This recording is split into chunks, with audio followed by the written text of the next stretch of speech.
من المؤمنين رجال صدقوا ما عاهدوا الله عليه فمنهم من قضى نحبه ومنهم من ينتظر وما بدلوا تبديلا.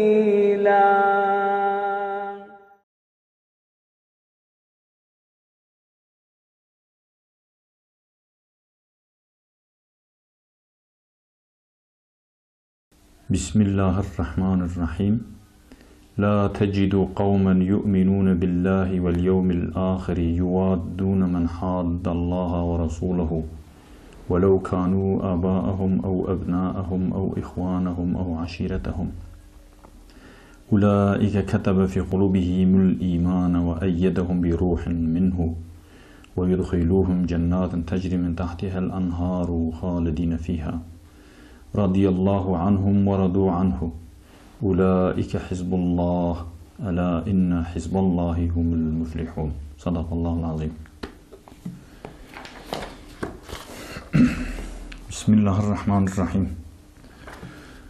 Rabbimiz üzerimize sabır dök, ayaklarımızı sağlam tut ve o kafir millete karşı yardım et. Bizi İslam ile şereflendiren, gece ile gündüzün Rabbine hamdolsun. Hiçbir şeyin kendisinden gizlenemediği, kalplerdeki kelimesiz, harfsiz, insan psikolojisinden haberdar olan ve bunun tecellisinde etkin olan iyilik ve kötülük seçimini insanın cüz-i iradesine bırakarak sınayan, hiçbir şeye ve hiç kimseye muhtaç olmayan Allah'a hamdolsun. Bizleri insan ruhunun temelindeki nötr olan iyilik ve kötülük yol ayrımında iyiliği seçmeye muvaffak kılan Allah'a hamdolsun. Bu iyilik ve kötülükler açılacak olursa İslam ile küfür, iman ile inkar, sıdk ile kizb, hak ile batıl, adalet ile zulm, neticelerinin de birikimi olan cennet ile cehennem gibi iki büyük hakikate dönüştüğü görülecektir. İşte bizi yarattığı iyilik ile kötülük, hayr-u şer seçiminde bize hayra uymayı nasip eden Allah'a tekrar hamd ederiz ki, bizi büyük hayır olan İslam için mücadele eden ve karanlığın askerlerine karşı aydınlığın askerleri yapmıştır. Bizi beşer olarak insanlık için hayırlı ümmet, bugünkü o dağınık, perişan ümmet içinde küfre karşı boyun bükmeyen, kıyamete kadar hak üzere galip gelecek taifeye tabi olmak gibi bir konum ve sorumluluk ile şereflendiren Allah'a ne kadar hamd etsek azdır. Allahu Teala hakimdir, her şeyin karşılığını yaratmıştır. İşlerinde israf, eksiklik, fazlalık, dağınıklık yoktur. Allah abes ile haşa iştigal etmez. Her şeyin karşılığı vardır. Mükafat ve ikab birer neticedir. Hiçbir şey bedava, maliyetsiz, külfetsiz değildir. Her şeyin bir fiyatı, maliyeti, yatırımı vardır. Elbette İslam davasını omuzlamanın da bir bedelinin olduğunu takdir edip kabul etmek lazımdır. Sorumluluğa razı olmak, hele talip olmak, bireysel olarak bazı şeylerden yoksun olmayı, bazı zorluklara ve zahmetlere katlanmayı beraberinde getirir. Bu zorluklar, zahmetler, mahrumiyetler sırf o sorumluluğun karşılığı, fiyatı, pahasıdır. Ayrıca o sorumluluğu icra ederken en güzel şekilde o makama layık olacak şekilde davranmak için de bir bedel ödemek gerekecektir. Ancak ondan sonradır ki Allahu Teala o sorumluluğa talip olmak için yapılan yatırımı o konuma sahip olduktan sonra en iyi şekilde temsil etmek için gösterilen çabanın zor olmasının karşılığını hem dünyada hem ahirette verir. Dünyada bir mücadelenin bina ve inşasında bir unsur olma, içinde erme, böylece gelecek nesillere güzel bir yolun miras bırakılmasının mükafatının ortağı, ahirette de Allah'ın rızasını gerektirdiklerine sahip olmak vardır. Bize verdiği tüm nimetler, iyilikler ve güzellikler için alemlerin Rabbi olan Allah'a hamdolsun. Mahlukatın en şereflisi, en faziletlisi, en ekremi, alemlere rahmet olarak gönderilen muttakilerin imamı, mücahitlerin lideri, Hazreti Muhammed Aleyhisselatü Vesselam'a da selam olsun. İslam nimetinin bize kadar ulaşmasında büyük emeği geçen zulüm dünyasının adilleri, karanlık dünyanın nurları olan âline ve ashabına da salatu selam olsun. Küfrün saldırısına, parçalamasına, bölmesine maruz kalan mazlum ümmetin şehitlerine, küfrün zindanlarındaki mücahidlerine, İslam'ın ölümsüz mesajını yeryüzüne yaymak için canını vermeye hazır davetçilerine selam olsun.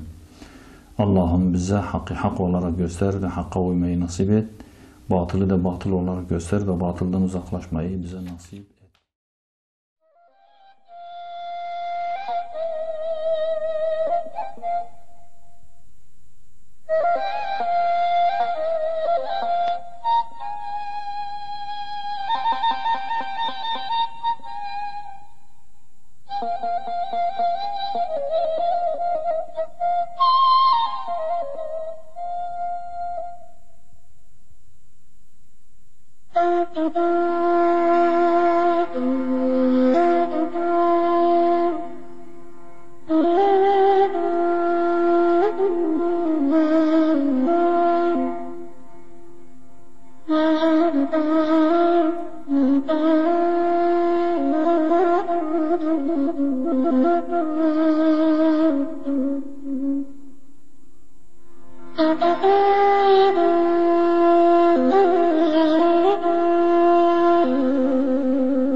Yani Müslüman ferdi bina eden, İslam toplum vatandaşını ortaya çıkaran eğitim sistemindeki yani yapı nasıldır? Bunun temeli tabii ki medresedir, tedristen geliyor.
Yani topluma davamızı nasıl taşıyacağız? Topluma nasıl gideceğiz? Toplumdaki müesseselerimize nasıl sahip çıkacağız? Toplumdaki yerimizi nasıl alacağız? Cemaat olarak, fert olarak. Fert olarak cemaatin içinde, cemaat olarak da toplumun içinde yerimizi nasıl alacağız? Ve cemaat o zaman topluma nasıl rehberlik makamına ulaşacak? Bunun için artık topluma bakış açısıdır. Toplum içerisindeki ahlaki yapının bozukluğudur ve bunu düzeltme uslup çok önemlidir. Uslup ve usul. Usul metottur, uslup söyleyiş tarzıdır. İfade mesela bir insana yani hakaret çok yumuşak sözlerle de söylenebilir. Hürmeti de çok sert ifadelerle şey edebilirsin. Hatta bazen hürmet ediyorsun diye adama hakaret edebilirsin. Hatta mesela ben geçen bir arkadaşa söyledim. Dedim yanlışları düzelteyim derken bazen hakaret ediliyor. Mesela sen diyeceksin ki falan şey yanlıştır. Öyle bir tabir kullanacaksın ki adam ömrü boyunca unutmayacak. Yani o düzeltme değil, hakarettir. Dolayısıyla o üslup dediğimiz yani söyleyiş tarzı, ifade ediş tarzı o önemlidir. Mesela topluma nasıl, mesela cemaat toplumda yerini nasıl alacak? Cemaat toplum tarafından nasıl tanınıyor? Veya cemaati toplum nasıl tanıyor? Yani toplumun içindeki mesela yanlış uygulamalardan dolayı toplumu küçük gören, ona hakaret eden, sürekli hor gören, işte siz pissiniz, kötüsünüz, yanlışsınız, Müslüman değilsiniz, namazlarınız, ibadetleriniz batıldır.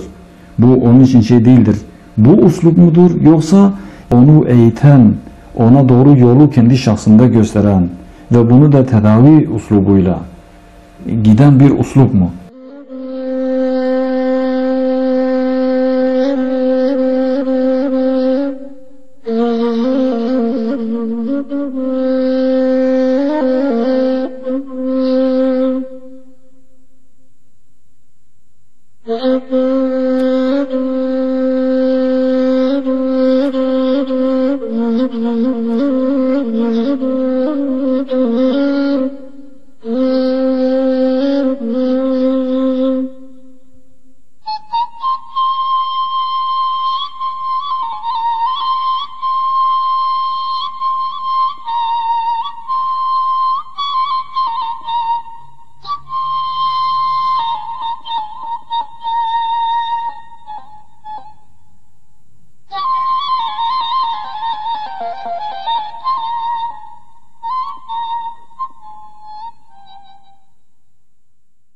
Vakta belirli olacağız, cemaat olacak, inkılap olacak, devlet edileceğiz.